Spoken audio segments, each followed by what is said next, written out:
Bonsoir Montreux. Yeah. Moi, vous connaissez le truc, ça marche toujours de la même façon, c'est du donnant-donnant. Plus vous lâchez dans la salle, plus je me lâche sur scène. Ce soir, on a un peu une famille, ça vous va? Putain, j'ai eu 4 ouais, ok? Les autres m'ont regardé genre, non, pas de noir dans ma famille, mais mes parents vont pas comprendre.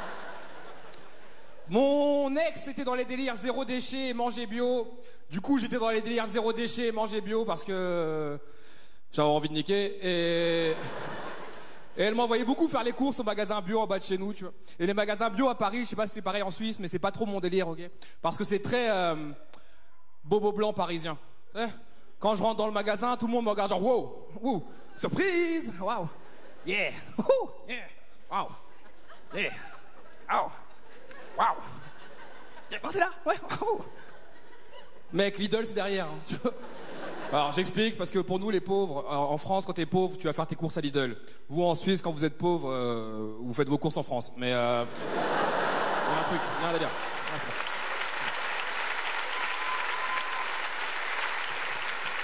Ouh, oui, crache sur les Français, on aime ça!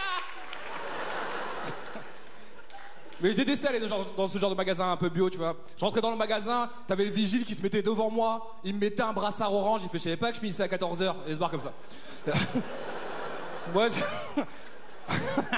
Moi, j'habite dans le 19e, ok, le 19e arrondissement de Paris. Là où j'habite, c'est un peu mi-street Kaira, mi-bobo, tu vois. Et quand je sors du magasin, j'ai toujours peur que la street me voie. Tu sais, qu'il me valide plus.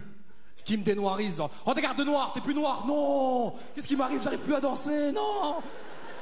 Comment ça, mon crédit est accepté? Qu'est-ce qui s'est passé? On allait faire nos courses dans les magasins bio comme Day by Day. C'est des magasins bio, ils vendent les produits en détail. Et elle essayait de me faire croire que tout ce qui est là-bas, c'était bon, c'était magnifique parce que c'était bio. Ok. Le problème, c'est que moi, je suis un enfant des produits chimiques. Ce qui est bon pour moi, c'est les pépitos. Ça, c'est une tuerie, ça. C'est le Coca-Cola, ça c'est une tuerie. C'est pas les gâteaux secs dégueulasses qu'ils vendent là-bas là. Tu connais ce genre de gâteau? Tu les trempes dans le thé, y a plus le thé, mais le gâteau est toujours là. Le gâteau est sec. Le gâteau te regarde genre j'ai rien vu. Pareil, une fois elle essaye de me faire goûter une pâte à tartiner 100% noisette. Une pâte à tartiner 100% noisette. Elle arrive en mode genre, c'est un peu une comédienne, tu vois. Elle arrive en mode genre. Je sais personne fait ça madame, vraiment. Elle me dit écoute comment c'est trop bon, c'est bio, c'est noisette. Je dis meuf, tu connais le Nutella? Elle me dit ouais mais avec le Nutella on rase les forêts, on tue les orang-outans. J'ai fait meuf, donne du Nutella à un orang-outan, demain il rase lui-même sa forêt, c'est sûr. Il va faire donnez-moi l'huile de palme, bande d'enfoirés. Tu reviens le lendemain dans la jungle, Mowgli fait des crêpes, t'as dit quoi? Ouais, il en faut peu pour être heureux. Ouh, allez Balou, mets la noix de coco.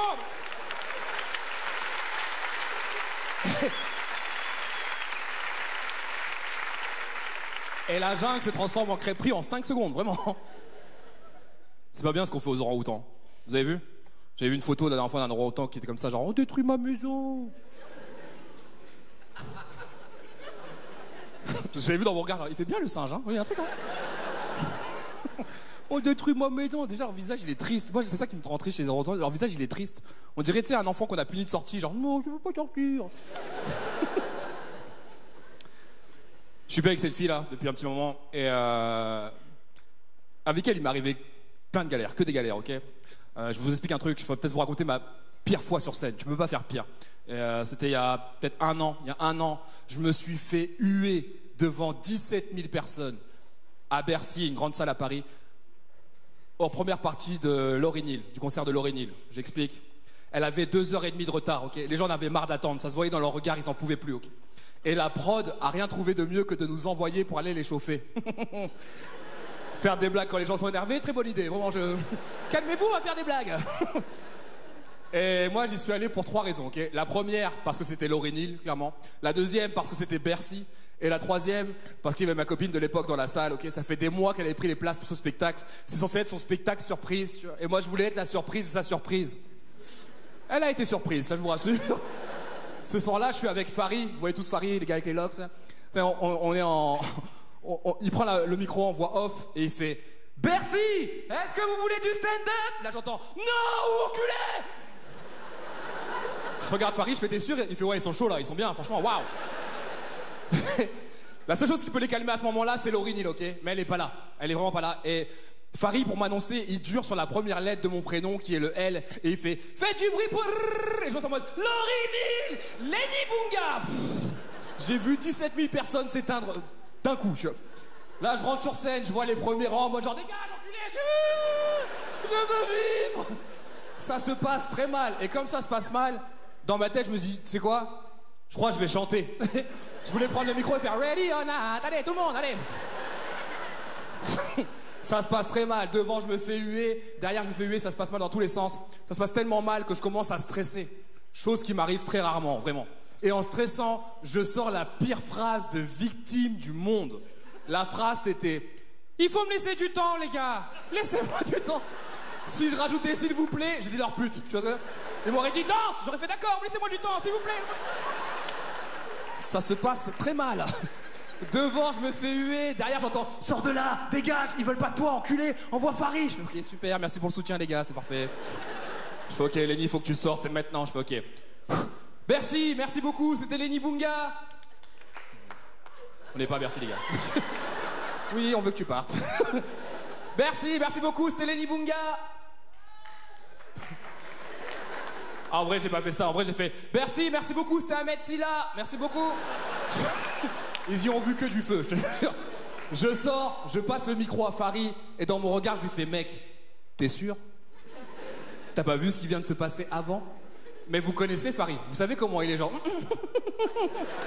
J'ai acheté une nouvelle robe. Tu vois. Le gars monte sur scène, il fait Bercy, comment ça va? Les gens font toi aussi, dégage avec ta jupe. Farid, c'est mon frère, ok? Mais j'étais un peu content. J'étais en mode genre je suis pas le seul, nanana. Laisse-moi goûter tes larmes. Ah, elles sont salées, le goût de la défaite. Pire soirée de ma vie, ok? Parce que dans ma tête, le plan, c'était ça. Je vais à Bercy, je cartonne, je rentre chez moi, je me fais sucer, on est bien. C'était ça le plan dans ma tête. C'était ça. Là, je rentre chez moi, ma copine, elle est là genre... Ah, elle met la musique à fond. Ready or not. Ah, du coup, je l'ai sucé, hein. C'est mérité. Et je me dis, Lenny, dors, ok? Demain, les gens auront oublié.